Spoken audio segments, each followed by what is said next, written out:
এক কাপ চা হাতে করে দিনটা শুরু করলাম। দেখো না, জানলার ধারে একটু বসে আছি, একটু ঠান্ডা হাওয়া খাচ্ছি, ভালোই লাগে সকালের ঠান্ডা হাওয়াটা। এরপর তো রান্নাঘরে যেতে হবে, ব্রেকফাস্ট বানাতে হবে। এই যে বানিয়েছি, বরমশাইও রেডি, বেরিয়ে যাচ্ছে। এরপরে নিজে রেডি হলাম, চুল আঁচড়াচ্ছি, জামা পরছি। জামাটা কেমন লাগছে বলো তো? জামাটা কি ভালো লাগছে আমাকে? আচ্ছা, তারপরে আস্তে আস্তে রেডি হয়ে এবার তো ঠাকুর প্রণাম করে রাস্তায় বেরোলাম। বাসের জন্য ওয়েট করছি, বাস এলো, বাসে উঠলাম। বাসটা বেশ ফাঁকাই ছিল, বসলাম বাসে, ভালোই আছে। তারপরে আস্তে আস্তে নামলাম, নেবে অফিসে ঢুকলাম। অফিসে ঢোকার পর 8 ঘন্টা পুরো ডিউটি করে বেরিয়ে আসার সময় স্ন্যাক্স নিয়ে আস্তে আস্তে এবার বাড়িতে এলাম। বাড়িতে এসে খুব টায়ার্ড লাগছে সত্যি। তারপরে একটু বসে একটু ফ্রেশ হলাম। ফ্রেশ হয়ে দুজনে মিলে একটু স্ন্যাক্স খেলাম।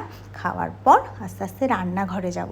রান্নাঘরে গেলাম, রান্নাঘরে গিয়ে একটু পছন্দ মতো রান্না করলাম, ভালোই লাগে। তারপর ডিনার করলাম, তারপর একটা মিষ্টি মুখ করে দিনটা শেষ করলাম।